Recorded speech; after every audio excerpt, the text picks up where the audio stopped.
Welcome back to a brand new YouTube video. I haven't posted in about 2 months. It's been a long time. This whole summer I kind of took off. I didn't really expect myself to take the whole summer off. I thought the Penguins would have done something or something of an idea would have come up that I could have talked about. But with time not being on my hands and the Penguins really not doing anything, I guess the time really went by very fast. 2 months later and I still haven't made a video. So for my first video back, I thought it'd be really fun to predict how many goals, points I think each Penguins player is going to get this year. Now keep in mind, this is all my opinion. If I have a player's point total a little too high or a little too low, something you disagree with, keep in mind there's no right or wrong answer. We're all going to be wrong most likely by the end of the year. So let's just get into this. Oh, and keep in mind, this is if everyone plays 82 games.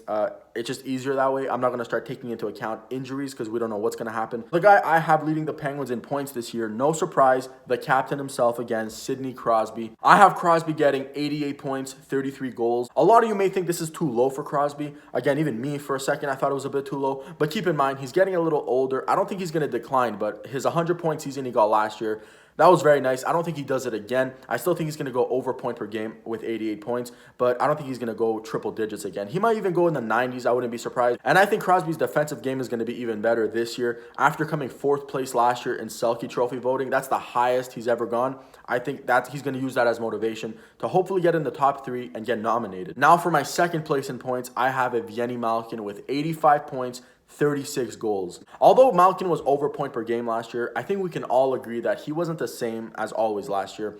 Very lazy in the defensive zone, stupid penalties, careless penalties. The 85 points for Malkin is fair in my opinion. I think it's the 36 goals that I gave him that's a bit too high, but if he is going to come back and hopefully have a bounce back year, I think 36 goals is very capable. I definitely think he's going to get 30. 36, again, is a capable goal.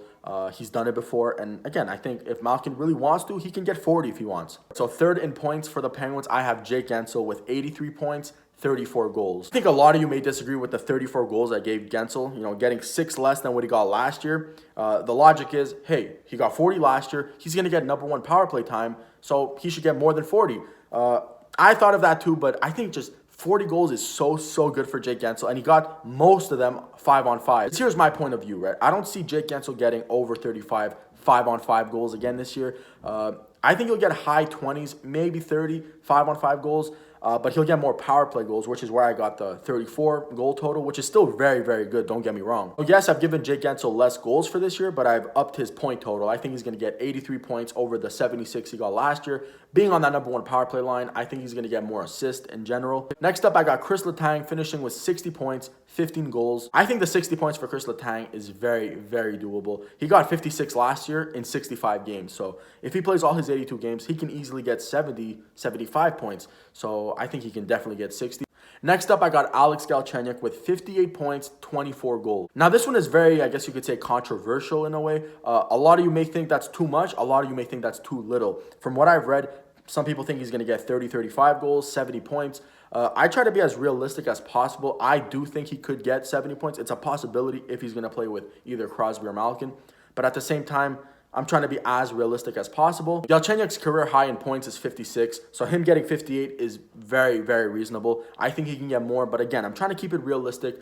It's not certain that Galchenyuk is going to click with the team, so saying he's going to get 70, 75 points, possible, but very, a lot right needs to happen for that to happen. Next up, I got Patrick Hornqvist with 53 points, 25 goals. Hornqvist only got 37 points last year. A lot may think this is the downfall of Hornqvist, or it could be just one bad year and he's going to bounce back. And that's the approach I'm taking here. If he does bounce back, 53 points is realistic. And now I'm realizing it may be a bit too high, but I think it is doable. I think the 25 goals I gave him is way more realistic than the 53 points I have him getting, because last year he got 18 goals and this guy was on, I don't know how long it was, but he was on a slump. This guy was not scoring. Him and Phil Kessel, they were on over a month type of slump where they didn't score a goal, or I think they didn't score an even strength goal, something like that. So I think 25 goals this year is very realistic. After Patrick Hornqvist, I got Jared McCann finishing the season with 48 points, 21 goals. I think him getting 48 points is very realistic.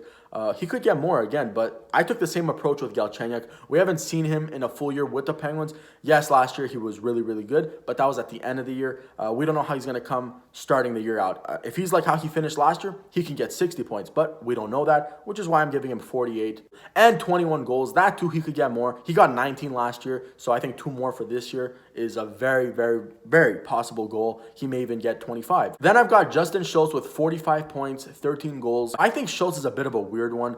He was playing at an elite level when the Tang went down 2-3 years ago, the year of the second cup.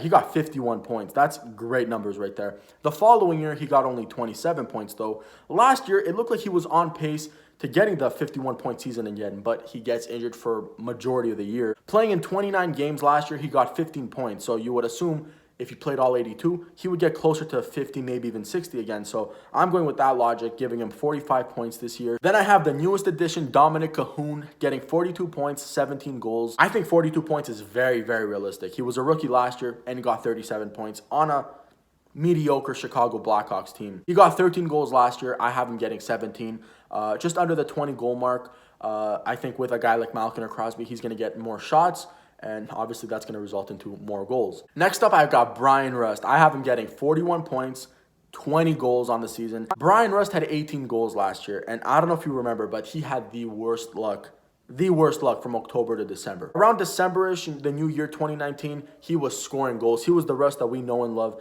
Not a 30-goal scorer, but he was on pace to get the 20 goals. He came close to it, 18 goals in 72 games. So not only did he have the bad luck, but he had the injuries, which robbed him of getting a 20-25 goal year. Then I have Nick Bjugstad with 36 points, 17 goals. I think Bjugstad has found his home as our third-line center. I think he's going to take advantage of being the third-line center because I do think he's good enough to be a second-line center on some other teams. The top two pairs of the other teams are going to take over Crosby Malkin. Nick Bjugstad and his line is going to get every team's third pairings, and there is a bunch of bad third pairings out there, so he'll be able to take advantage just like the HBK line did with Nick Bonino driving that line. I think Bjugstad could do it. 37 points, 17 goals, I think is a capable goal for Nick Bjugstad. Then I have Brandon Tanev coming in with 34 points, 14 goals. He got 29 points last year. I have him getting 5 more points this year, especially I think Mike Sullivan's going to use him a lot because he's here to stay, right? 6 more years.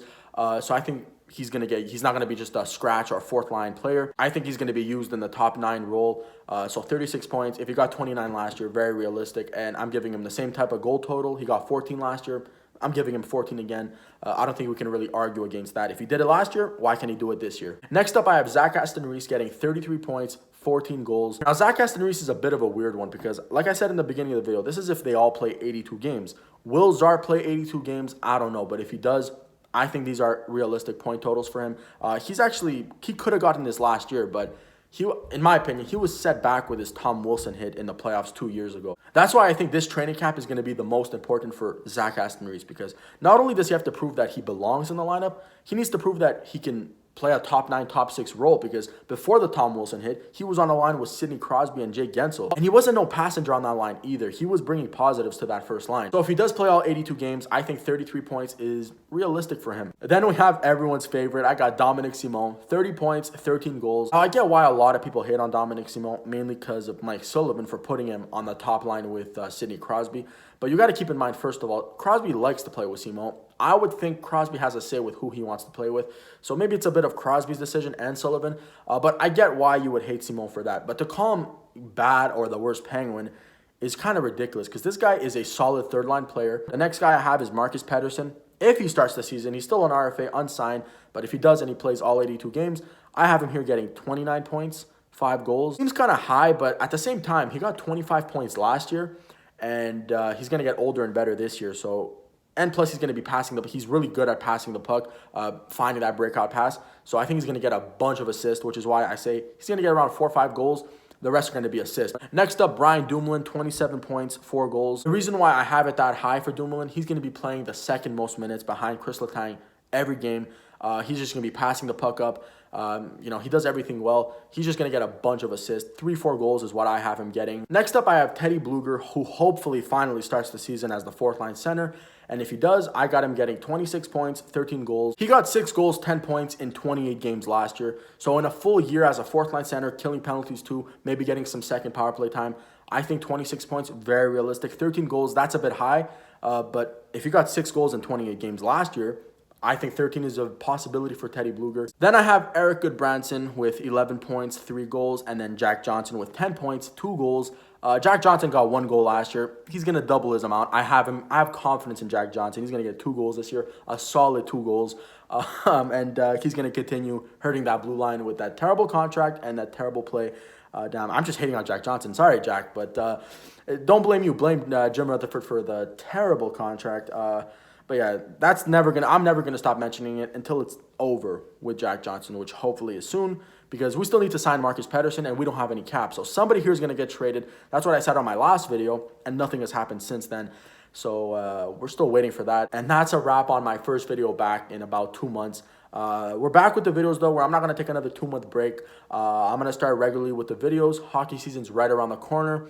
Like I said, I'm going to come back with them videos. And thank you so much for watching. And leave your thoughts in the comments down below. And leave a like. And yeah, thanks for watching.